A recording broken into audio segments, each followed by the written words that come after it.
Welcome on behalf of the European Centre for Modern Languages of the Council of Europe, in short, ECML.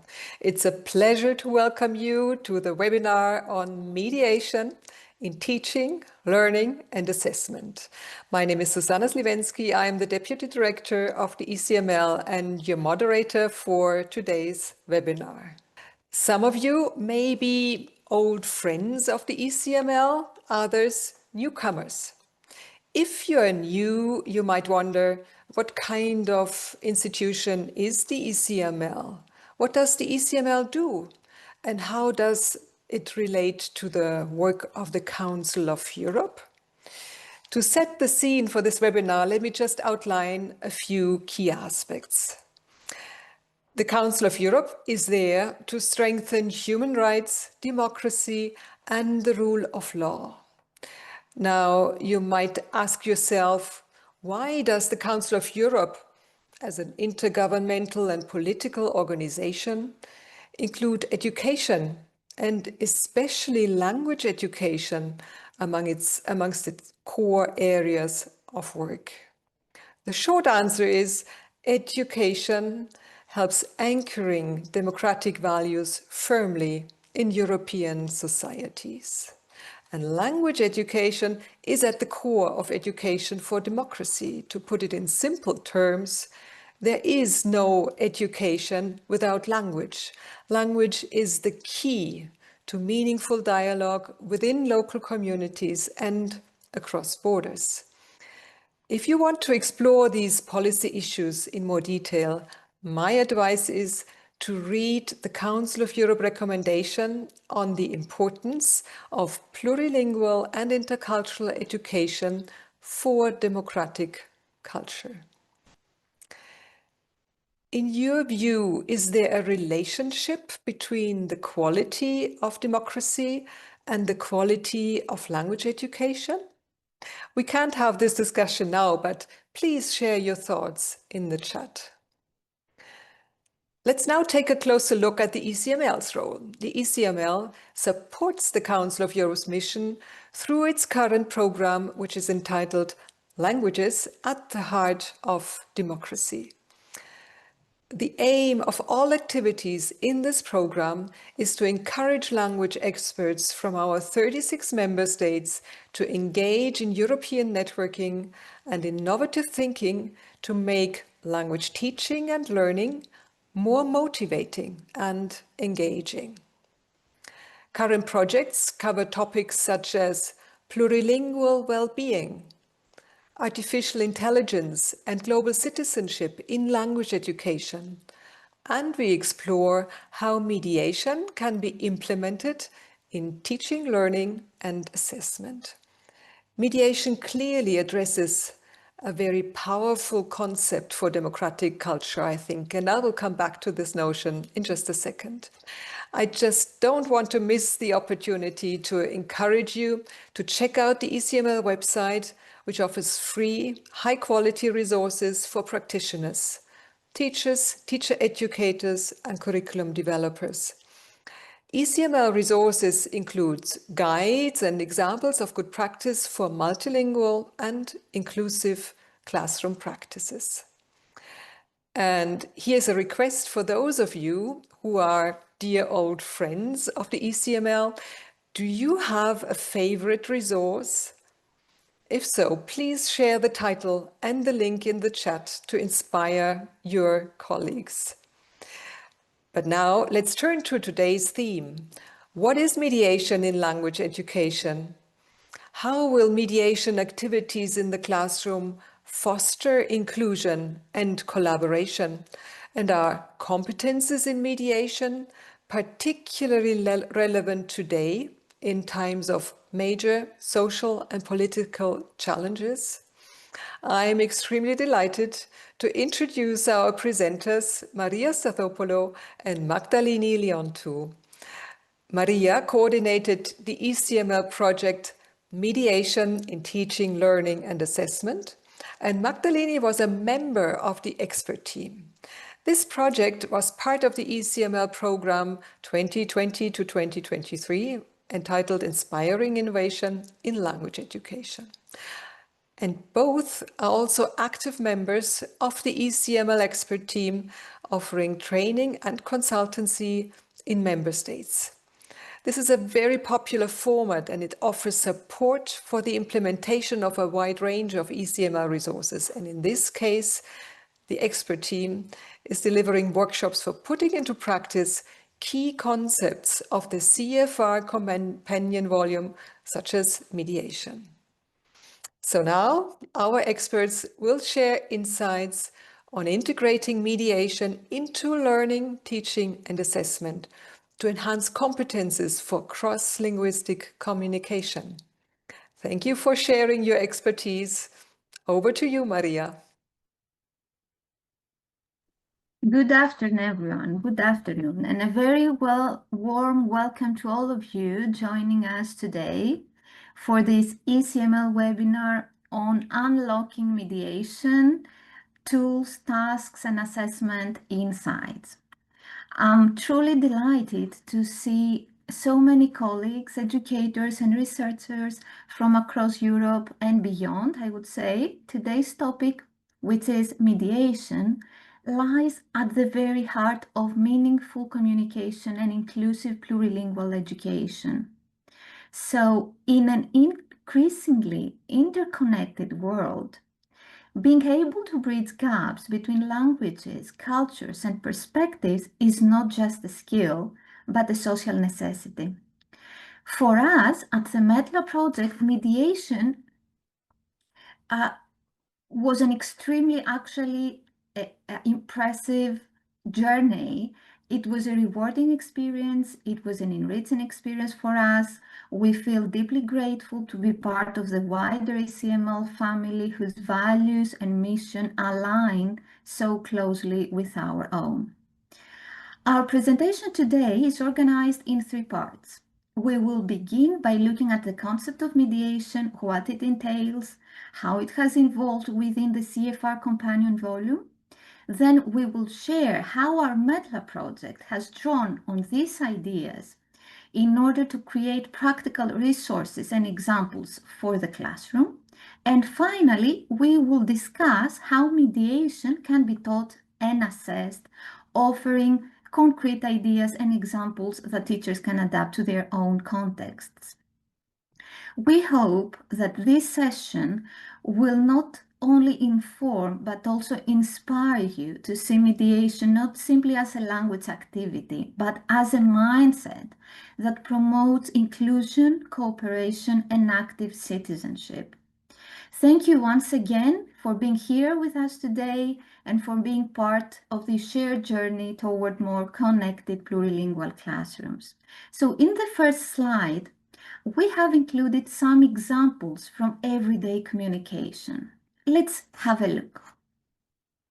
A tourist seeks information in a foreign city and asks about the meaning of a certain sign. Since the tourist cannot understand the sign, what a local can do is just to convey this information in order to make the tourist understand. Another example, a friend relays information from a magazine article in a foreign language in order to warn someone else about the dangers of smoking. Or another example, a pupil asks a classmate to summarize in a shared language the content of an audiovisual source in a foreign language. So what are all these? In all these cases, we have mediation that is taking place. And if you will see in the green bubble that we have created for you, we mediate when there is need to make information accessible to others, like in all these examples. These others are experiencing difficulty understanding oral or written speech. We may have to explain part of what was said or written to relay or transfer one or more messages in a language that the person we are mediating for understands. So, who is the mediator? The mediator is someone who facilitates understanding between parties who cannot understand one another in the cases that you have just seen. He or she facilitates access to new knowledge, He or she is a kind of go-between or an intermediary between languages, cultures, discourses, texts, and passes on source text information to someone else within the same language.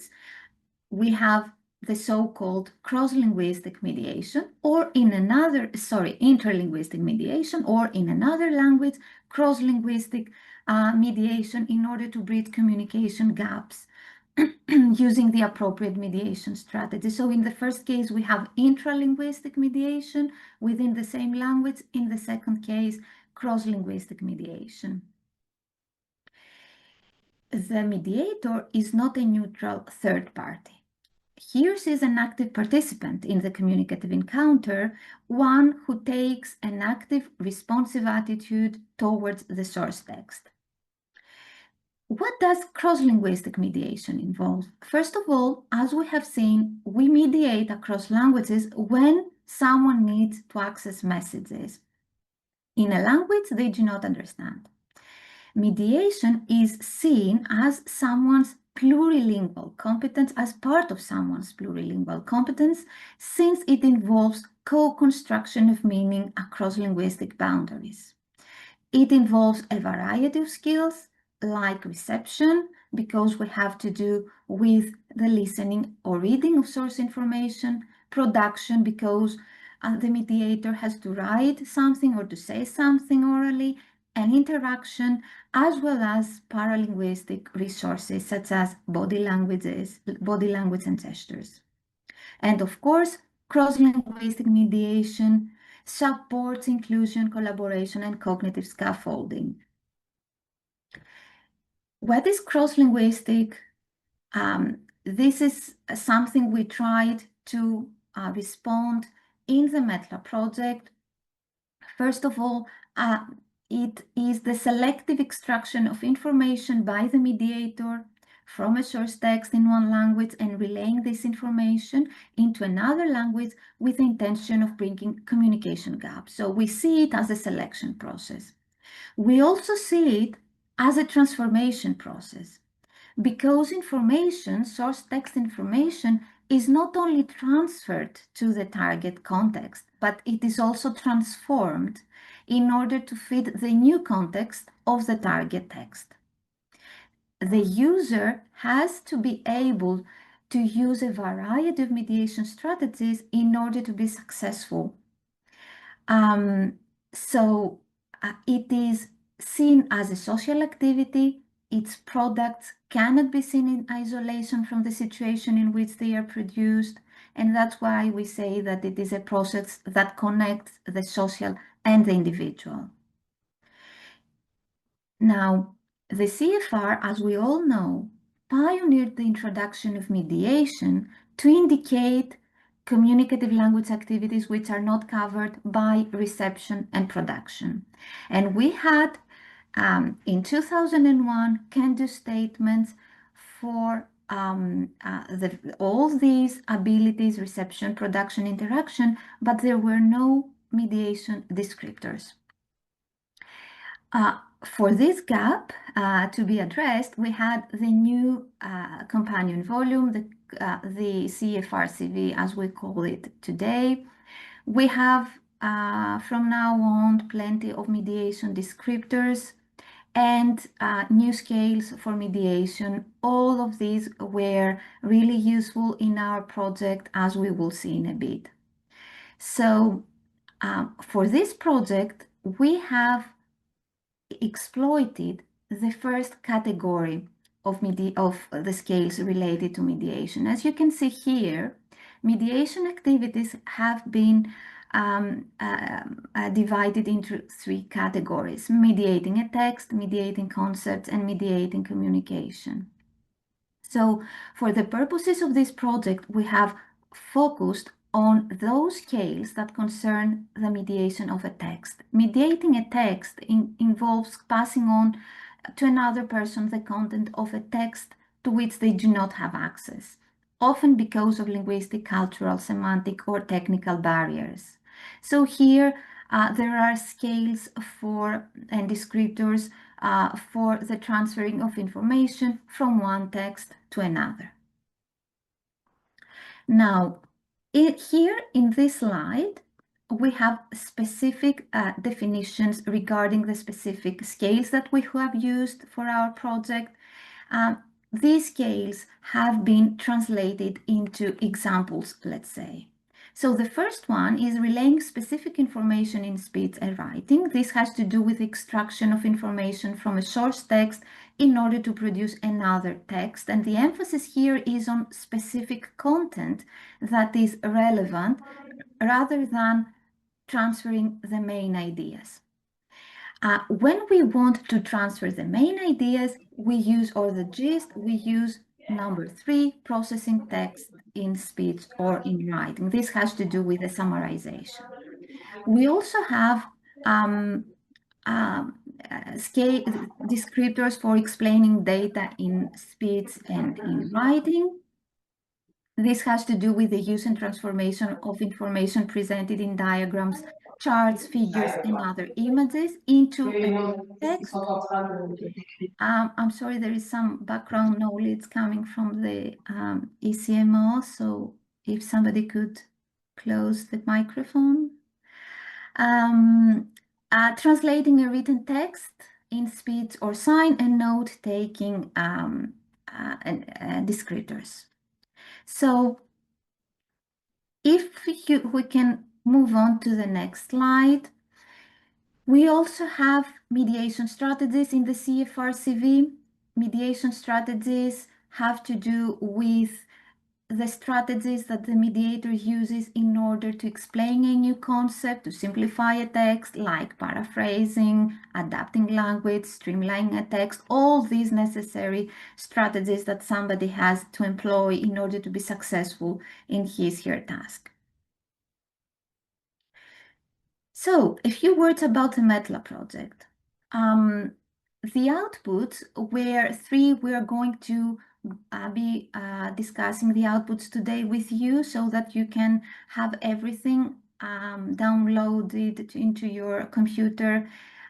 The first is the teaching guide, and the second one is a repository with tasks, digital repository with mediation tasks that you can download and use with your students. There is also the resources webpage with resources for teachers and examples of cross-linguistic mediation tasks. We will be giving you some examples and screenshots from there as well. Now, what are the METLA underlying principles? First of all, respect to students' heritage languages and home cultures.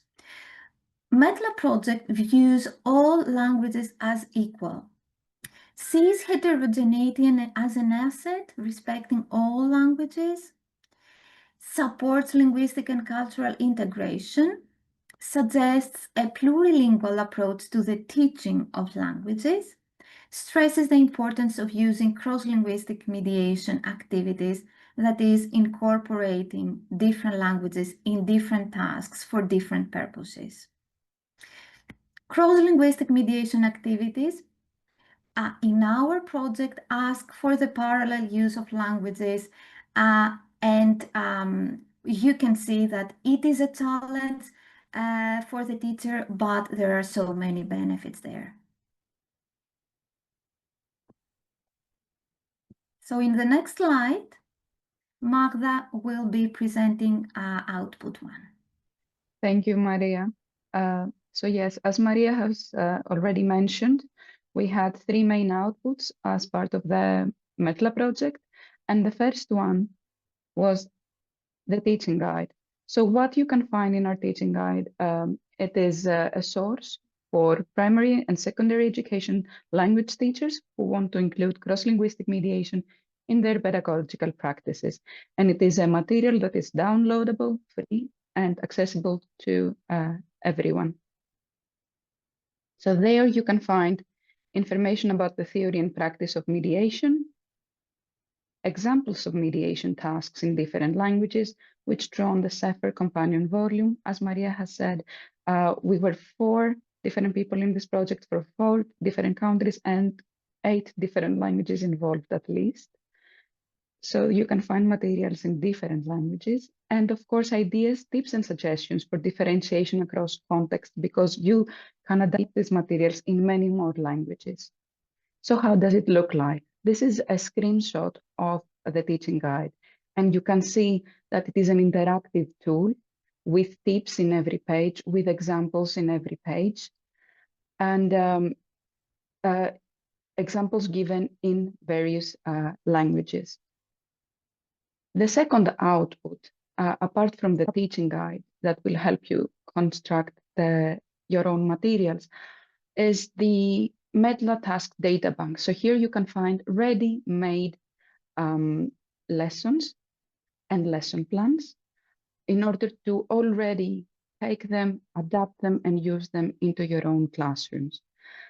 How you can find this, or what you can find this, you can investigate different topics, you can select the languages involved, or you might want to select the proficiency level of your students, and by filtering this, find the appropriate activity for your own group of students. Here again, you can see what's the layout of the data bank and all the resources that they are available. So what are the aims of the cross-linguistic mediation tasks that you're going to find in our own data bank? Well, first and foremost, we wanted to develop positive attitudes towards other languages and cultures. We want our students, our learners, to use their plurilingual and pluricultural and communicative language competence. We want our learners to develop mediation strategies, the ones that Maria showed you already, and improve learners' linguistic skills in the foreign language that they are studying. Of course, we want to foster learner autonomy and use transversal 21st century competences and skills. This will enable learners to communicate with speakers of different languages, different backgrounds, in a variety of communicative encounters. All these outputs, the teaching guide and the data bank, can be found in our website. But before I move to the third output, I need to just say to you that in the METLA task data bank, you will find its lesson where you focus on a specific topic. You will see that the topics are taken from real life. There's strategy-based tasks. You can adapt them. There is always room for adaptation in each and every lesson. They're collaborative. We take into consideration that these are meant for a classroom. And we use all kinds of multimodal elements like technology, different genres, such as written text, email, articles, TEDx talks, whatever is available, because this project was developed during the pandemic, and we've realized how technology can also enhance our own lessons. An example of a lesson from a teacher's perspective would look like this. First, you will have the type of the task, the proficiency level, and the descriptors and scales that we have actually used, what languages we have used in order to create this task, and then step by step, how you can incorporate the lesson plan. Of course, there is always room for adaptation, so we give extra tips and guidance if you want to adapt this lesson plan. And I'm pretty sure you can come up with even more adaptations. So this can be found in the website. The website is divided into 5 main sections. First, we explain what is mediation. Then we look mediation and the CEFR CV. We focus then on mediation tasks, and there is a bullet called Teacher's Corner where you can find the teaching materials. Here you can find basic information about the teaching and assessment of mediation, extra resources for the teachers, and links to the data bank and to the teaching guide. If you want more support, you can also access our quiz. It's a self-assessment quiz, so you can test your understanding. You can check questions and answers. These are common questions that we came across while we were creating the project. So we thought that it would be nice actually to have already an answer for these questions and a glossary with basic key terms. And Maria, now you can continue. Yes, now I think it would be good to share with you some ideas as to how we construct mediation tasks, how we create mediation tasks, and what are the suggestions that we can give to you today. The first question that the teacher can ask is it about teaching or testing? The second one, we have to set the aims of the lesson and decide the topics and the types of tasks. Selecting and adapting the relevant CFR CV can-do statements. We will be giving specific examples in a bit. Selecting relevant, authentic, and linguistically appropriate texts in the source language. Deciding on the types of source text and output texts. Writing clear task instructions and creating a realistic context. And at the end, we have developed some METLA checklists for the process of creating a task. So we will start with this question: is it about teaching or testing? The approach and rationale behind the activities which aim at developing mediation skills and strategies differ from those which are designed for the assessment or testing purposes. So in this presentation, we have examples for both things, both for teaching and testing as well. So in the second step for the teacher is to have in his or her mind the aim of his/her lesson. So the teachers have to decide on the content and the type of the activities to be produced on the basis of the specific aims and the objectives of the lesson. Of course, they have to consider their students' proficiency levels in the different languages, and their students' specific needs, and of course the situational context. At the end, the teacher has to decide whether the focus of the lesson will be on oral mediation or written mediation. Is it about producing an oral text, in other words, or is it about producing a written text, or both? In the next slide, the next step is to select the CFR CV descriptors. We have plenty of descriptors there, but what are the appropriate ones? So, for instance, if the teacher's goal is to teach summary writing, okay, through written mediation tasks, the set of descriptors relevant for this purpose is processing text in writing. So that could be the starting point in order to design the specific activity.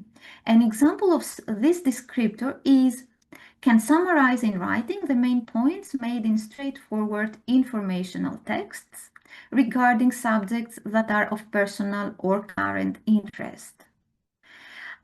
So a very important aspect for the creation of mediation activities is looking at the CFR CV and trying to spot those descriptors that are relevant. Then the teacher has to select relevant, authentic, and linguistically appropriate texts in the source language, first of all. Source text characteristics have to be taken into account because there are varying degrees of linguistic complexity, cognitive complexity. The length of text has to be checked, the organization of the text, and of course, if the text is relevant in terms of content. So different proficiency levels are related to different characteristics of the source texts. Okay. The second thing, apart from the source texts in the next slide, has to do with the target texts, of course. But the teacher has to decide on the types of the source texts not only of the source text as we saw, but also of the output texts. The teacher may intend to provide practice on how to write an email in the foreign language, for instance. While the target texts may involve this particular genre, the source text may be an email or any other text type. So deciding on the genres, either of the source texts or the target texts, is an important step in mediation activity design and has to do with what objectives the teacher has set from the beginning of the lesson.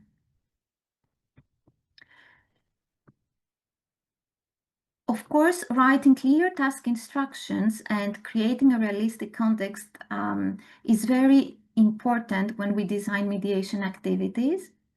The learner has to have in front of him, her, specific information about the context of mediation, the purpose of mediation, why the communication is occurring, what is the purpose, the addressee of the target text in order to relay the information that would be most relevant, useful, or interesting. So these are some parameters that have to be taken into account when we design mediation activities. This is a template that we have created as a team, and it is downloadable. You can find it through our resources webpage, and it can help you with the design.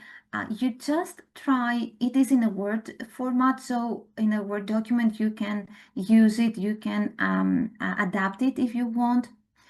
You will find information about the proficiency level, background information, the CFR descriptor that you can note down what descriptors you're using, languages included, the objective of the activity, other competencies involved like the transversal skills, etc. And of course the procedure that it can be followed. Now, I think that it is now time to move a step forward and talk a little bit about the assessment of mediation. So Magda, I think now it's your turn. Yes, thank you, Maria. I'm just turning on the camera.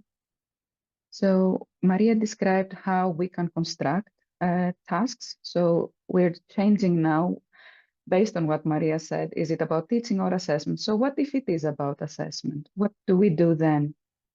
Well, the assessment of cross-linguistic mediation requires a paradigm shift. So far, we have noticed that language proficiency is considered through an isolated monolingual prism. So now we try to change this and embrace the fluid, interconnected, and socially situated nature of real multilingual communication. So we're going to discuss certain considerations in order to construct assessment tasks and create new practices towards recognizing learners' entire linguistic repertoires, cultural competencies, and strategic capabilities. By doing all this, we hope to foster more inclusive and equitable language education systems. So cross-linguistic mediation and assessment, here are certain considerations, key considerations that you can already start thinking. Why we want to use cross-linguistic mediation in assessment? Well, we aim for authenticity because this is what happens in the society. And through authenticity comes relevance and purposefulness. We think of the social aspect of mediation. The task should promote social inclusion. We want to include someone who doesn't understand and make them understand. Emphasis should be placed on the purpose through tasks which make use of authentic examples in real life situations. So we need to think of scenarios. To do that, we can use alternative assessment practices. We can use portfolios. We can create projects and evaluate the projects, assess the projects. I think alternative assessment practices work really well with cross-linguistic mediation. And then we want to think, are we using the formative, are we using assessment for formative or for summative purposes? Because then again, we need to take other considerations into account that we're going to show you in a minute. Now, assessing mediation and METLA, so how we consider assessment in our own project. We focused more on formative assessment. Many METLA tasks have as a final step self-assessment lists, peer assessment feedback, reflection tools for the students to consider. But we did try to think also some test tasks for our audience. So learners' cross-linguistic mediation ability can be tested through mediation test tasks, which may involve summarizing oral or written information. So you can read or hear in one language and then present something orally or in a written form in another language. And that could mean that you can use various types of genres and discourses, either in the original text or in the target text. You can use information from different sources in different languages in order to produce a written or an oral text. So there are ways to test cross-linguistic mediation. If we look at an assessment task for formative purposes, I think reflection works quite well. Here is the final step of an activity. The activity was about traveling. And here we are asking our students to reflect through a self-assessment list. To do that, we are asking them to think on the different characteristics of the text types which they had to use. And in that case was about informal text messages and formal emails. And learners can think of the language they used, the genres they had to use, and what possibilities or challenges they encountered shifting from one language to another, or thinking of the addressees, as Maria has already said. Now, what happens if we don't want to use assessment for formative purposes, but we want to change and think about other types of assessment, like for summative purposes? Here is another example. As you can see, this example is for a C2 level mediation test task. And here we are asking the test takers to address this complex task, which involves not only cross-linguistic mediation, but also intralinguistic mediation. Here they have to have one article in German, and somewhat of its information has to be relayed in German. And it requires learners to use the appropriate mediation strategies in order to use the relevant information, which in some cases is also numerical, and produce a poster, a completely different genre from the original. So students have to summarize, paraphrase, and reorganize the original information, respecting at the same time the target generic conventions. And I can read the task for you so you can see how a summative assessment task would look like. So learners have to read 2 articles written in 2 different newspapers. The articles present research findings, which figures about the educational system in France and in Germany and the effectiveness of each system in its respective country. So one article is in French, the other is in German. Students have to, as we've said, summarize, combine, and paraphrase information found in these 2 articles, and then create a poster. That's where the different genre comes. So these are 2 examples that it might help you think when you think about formative and summative types of assessment in the cross-linguistic mediation context. Maria now will continue discussing what comes in the future. Yes, we try to look to the future while discussing the past. I think that it is the AI that is in front of us and artificial intelligence, that it is here and that we have to relate it somehow to mediation. So here for the next 2 or 3 slides, we have included some questions because we think that we should start thinking about AI as well when we're talking about mediation. The first question that we have included here is, how meaningful and relevant is the teaching and learning of mediation in the era of AI? It is not only of mediation, but generally speaking, okay, that is an issue that pops up today, but let's relate it to mediation. So how meaningful and relevant is the teaching? Why, in other words, to teach and learn mediation? What aspects of mediation, first of all, remain human, like empathy, ethical judgment, contextual adaptation? That is one question. Can mediation be taught effectively in isolation from AI today, given that learners live and learn in AI environments? Another question, it is food for thought, actually. Is non-AA mediation still a realistic skill set for future communicators? Or does it risk becoming artificial and outdated? How does the purpose of mediation, like building understanding, bridging gaps and perspectives, adapting meaning, simplifying, and all the things that we have discussed today, change when AI already performs much of the processing? And in the next slide, some more questions for us to have in our mind. What mediation strategies do learners and teachers use when they use AI tools? In fact, when learners use AI tools like ChatGPT as machine mediators, they become, let's say, meta mediators because they interpret, they filter, transfer, transform content that has been produced by AI. We often refer to this as a double mediation. So learners become mediators between their knowledge and the content that the AI tools provide. So they need those strategies that will help them deal with this situation. And it is the teacher that has to do something with this. What ChatGPT, for instance, may mention, learners should be aware of and must decide what to keep, what to drop, what to change, and adapt depending on the context and the task at hand.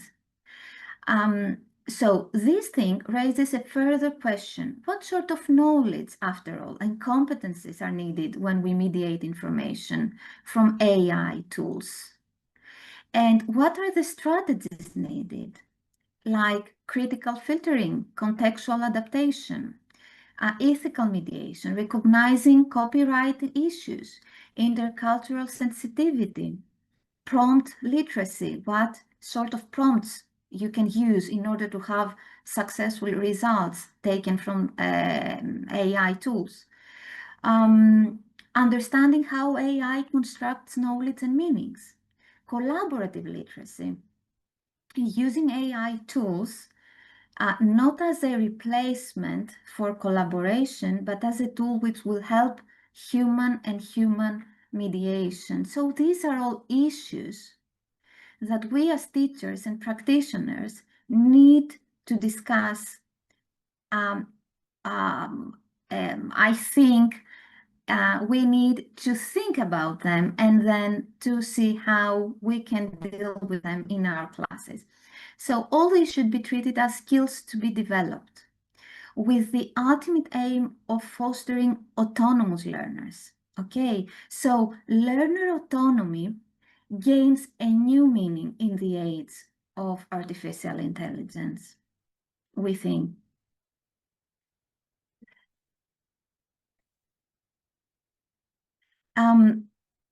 The next question that we have included here, what about teaching to mediate with AI? Somebody may say, what about dropping AI? What about not using AI? But is that would be feasible today? How should mediation task be reconsidered so as to include the AI elements? Something we have presented today, the way that teachers can develop mediation tasks. But nowadays, teachers should take into account that it is not only that they have to select source texts in order to create the successful mediation tasks. It is not only the source text that our students, only text, I mean, texts from books and magazines. We have new genres today. So AI is part of our new reality. And mediation tasks should should follow this new situation. What about teacher training? How can teachers themselves be ready to implement the new teaching objectives? And these objectives should reflect the new AI reality, as I said before. How can they be trained as mediators between AI outputs and pedagogical goals? Or another question, what skills do the teachers need in order to create mediation activities with the assistance of AI? And ultimately, what is their role when dealing with an AI-generated mediation activity? So, food for thought. The future is in front of us, so we are here to work on these questions and try together to form a new reality, I would say. That's all for today as far as the content is concerned. Now we have prepared a Mentimeter poll for you. What is mediation for you, actually? What we will try to see is how you approach mediation. I have included in the chat box a link. You can click on the link and try to say in one word or two words, if you want to resubmit the form, what is mediation for you? Try to respond to this question. Now that you have been exposed to this information about mediation, about the METLA project, if you are new into this, you can just refer to your first reactions. So I think you can all have access to the link now. And I will then share with you the results. We will create a beautiful word cloud, actually. I have already put it to the chat box, but let's do it again. So Magda, you can just stop sharing and let's see if everything works there. It works. So we have already some results. I can share the results with you. Let's have 2 more minutes.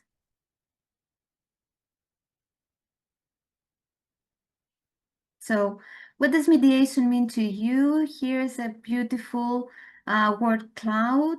In the middle, you can see we can find the words understanding, which is the very essence of mediation, communication, sharing, bridge, empathy, connection, facilitating communication, bridging gaps. Of course, inclusion, cooperation, collaboration, accessibility, assistance, link. All these very relevant and very close to the values and the mission of the ECML.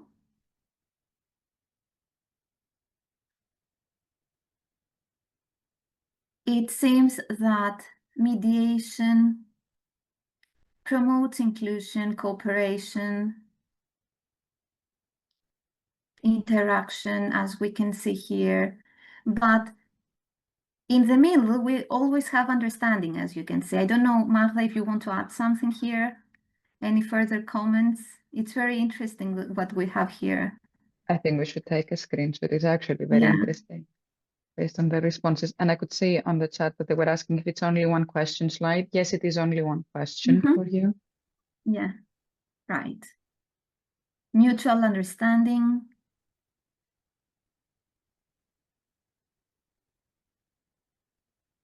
Cooperation, exactly. We have more translanguaging. We have more than 150 participants.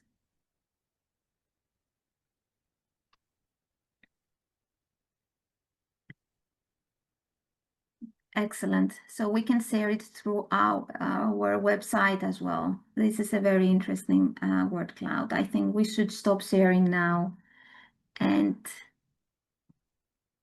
give the floor to Susanna. Yes, thank you very much indeed. Thank you for this insightful and inspiring presentation, Maria and Magdaleni. I am not hiding that I found the word cloud really interesting, and also the practical part of your presentation where you showed how to teach and assess mediation. I thought that was most interesting. So thank you so much for your ideas for the classroom. Also your discussion about AI and mediation, I find most intriguing. But let's now take a look at other questions that came up in the chat and in Q&A. The first one, could you please provide information on where to select the language for the different mediation tasks? Maria, would you like to explain that, how to find that on the website? It is very easy, actually. Our website includes the two outputs. The first output is the teaching guide. The second output is the METLA databank. On the first page, the home page, if you click on the databank, Magda presented the databank, presented a screenshot from the databank. We have the languages there. Like, this is something like a filter. So if you click on the language that you want to include in your mediation task, so the machine, let's say, will give you those results that you have requested that combine these two languages, two or more languages. But you can also scroll down the tasks and see what is more relevant to you in terms of topic, or you can search the tasks on the basis of the search facility that is given through this web page. So it is up to you how you will approach it, but it is very easy. And of course, it functions. Yeah, it works. Another question linked to the tasks database. What age groups are your tasks and teaching resources aimed at? Are there tasks for younger primary school learners? Maybe Magdalena would like to reply here. We cannot hear you, Magda. If you could just...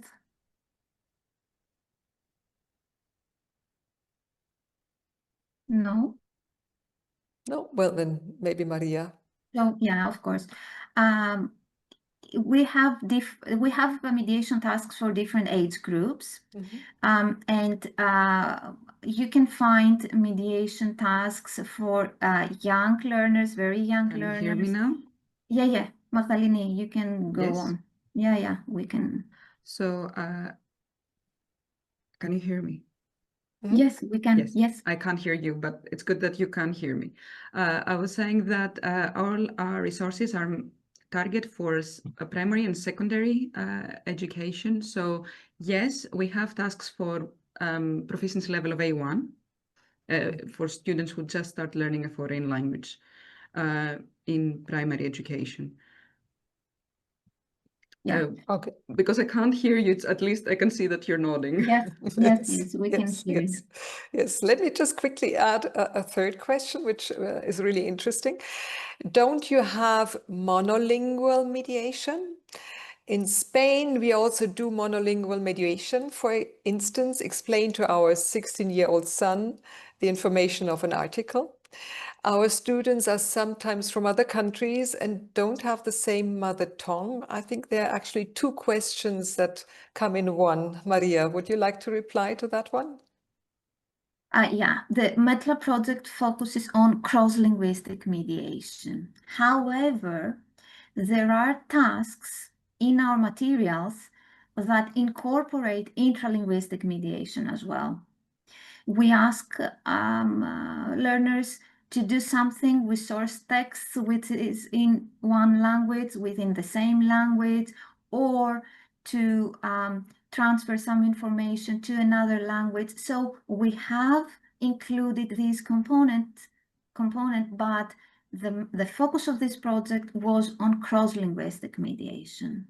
Okay, there are other projects like the VidBox project, the ECML VidBox project that focuses more on intralinguistic mediation. Okay. Maybe a last question that is going back to the project, the METLA project. So the question is, what did you find most interesting, no, most challenging while implementing METLA? What difficulties and obstacles did you have to overcome? And thanks for the very interesting webinar is added to the question. Actually, this is a very interesting question. This is something that we're doing right now is preparing an article for a journal. So Magdaleni, would you like to say a few words about what we're doing right now and has to do with the challenges that we faced as members of the METLA team? Yeah, actually, it's very interesting because, as you said, we are running the research right now and analyzing the data. So we are looking not only on the challenges, but also on the opportunities that we've discovered while we're trying to create cross-linguistic mediation tasks. And it doesn't come as a surprise, or it might come as a surprise, I'm not sure. The same opportunities were actually the challenges. So by addressing challenges such as how can we adapt an activity for different languages or different age groups, and addressing this question because it could potentially become a challenge, we realized wonderful opportunities from that, different ways to do that,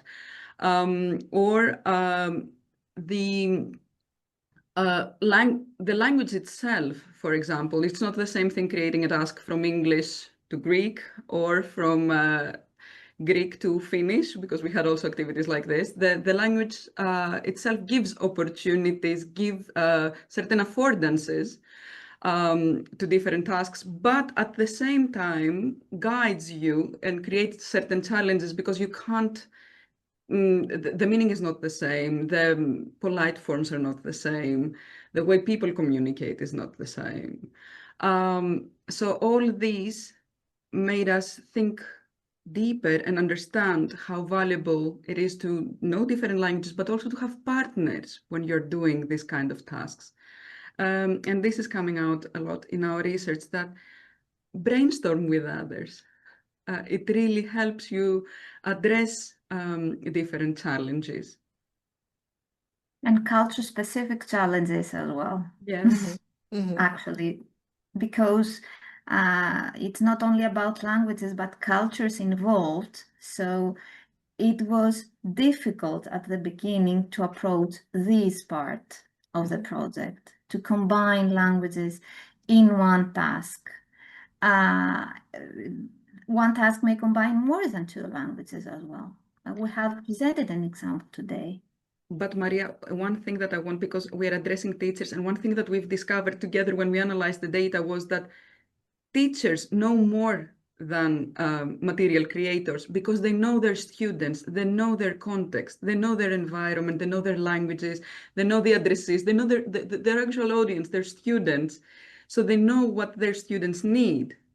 They also know what are the materials that they need to learn. All the things that we had to speculate, they already know these things. They just have to understand a little bit of cross-linguistic mediation, what it entails, but they are already way ahead from material creators. There was also the question about home languages, the students coming into the classroom with their own language. But I think METLA material offers a lot also for this particular target group. Would you say just a sentence, because we are approaching the closing of this webinar? Yeah, there is an indication in our lessons in which tasks home languages can be used. And it is good for the teacher to know that this particular task, for instance, incorporates Greek, Finnish, and students' home language. So we are flexible there, and that's why we say that our tasks are adaptable. Yes, Okay. yes. And I think it's a very important aspect of mediation, really, not to limit languages to a particular foreign language, but to really open up the classroom and to allow everybody to bring in his or her language. So in this respect, mediation, I think, has a very wide meaning in the classroom for teaching and learning. All right, so to wrap up, just to mention again, the recording of this webinar will be published on the ECML website. But my most important task is really now to say a big thank you to our presenters, Maria Stathopoulou, Magdalene Leonto. You did an extraordinary presentation, I think. Thanks for sharing your profound expertise on mediation. A big thank you to our dedicated interpreter, Georg Gajduszek. Thanks for ensuring the smooth communication. I'd also like to thank my ECML colleagues behind the scenes who supported the webinar. And finally, thank you to all participants for joining us today in exploring how mediation can foster understanding, cooperation, and democratic culture in language education. So goodbye. Let's stay connected through the ECML community. Thanks for joining. Bye.